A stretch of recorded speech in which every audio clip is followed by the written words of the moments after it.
नमस्कार, आप सभी का स्वागत है एनडीटीवी इंडिया पर। मैं हूं समरजीत सिंह। चुनाव में नामांकन करने के लिए किसी उम्मीदवार को गाड़ियों के काफिले और गाजे बाजे के साथ जाते हुए तो आपने कई बार देखा होगा, लेकिन क्या हो अगर कोई नामांकन करने के लिए अर्थी पर सवार होकर पहुंच जाए। आपको ये सुनने में जरा अटपटा जरूर लगेगा, लेकिन सच यही है। ऐसा हुआ है उत्तर प्रदेश के गोरखपुर में। ये महाशय निर्दलीय चुनाव लड़ रहे हैं और इनका नाम है राजन यादव उर्फ अर्थी बाबा। अर्थी बाबा ने मंगलवार को अपना पर्चा भी भर दिया है।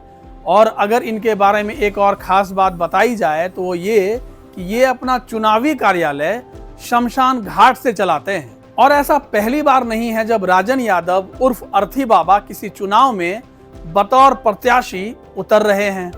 चाहे बात विधानसभा चुनाव की हो या फिर लोकसभा चुनाव की, वह पहले भी एक उम्मीदवार के तौर पर चुनावी मैदान में उतर चुके हैं। एनडीटीवी ने अर्थी बाबा से बात की।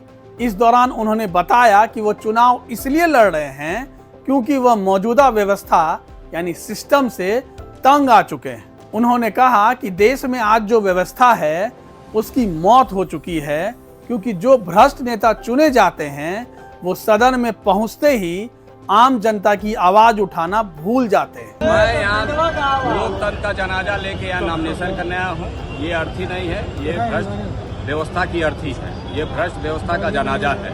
इसीलिए मैं ये जो भ्रष्ट नेता जब सदन में जाते हैं, सदन भी मर जाता है।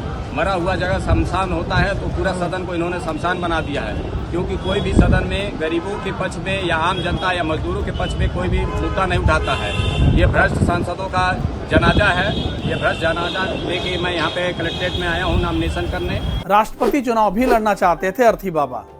अर्थी बाबा ने हमसे बातचीत में बताया कि वो पूर्व राष्ट्रपति रामनाथ कोविंद के समय पे राष्ट्रपति चुनाव भी लड़ना चाहते थे, लेकिन वो ऐसा नहीं कर पाए क्योंकि किसी भी विधायक या सांसद ने उनका प्रस्तावक बनने में इच्छा नहीं जताई। एमबीए तक की पढ़ाई कर चुके हैं अर्थी बाबा। आपको भले भरोसा कम हो, लेकिन सच्चाई यही है कि अर्थी बाबा ने एमबीए की डिग्री हासिल की है।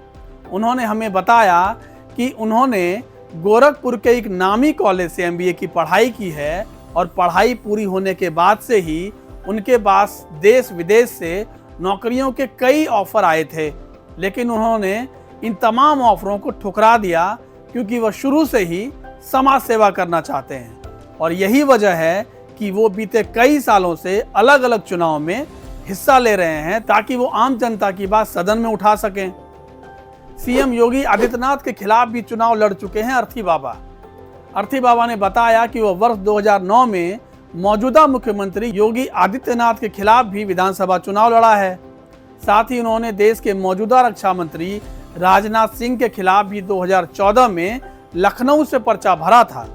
हालांकि जब लखनऊ से उनका पर्चा खारिज कर दिया गया तो वह उसी साल बनारस चले गए, जहां वो पीएम मोदी के खिलाफ चुनाव लड़ना चाहते थे, लेकिन उन्हें वहां से भी ऐसा करने की अनुमति नहीं मिली। अर्थी बाबा ने आगे बताया कि उन्होंने 2019 में अखिलेश यादव के खिलाफ भी चुनाव लड़ा है।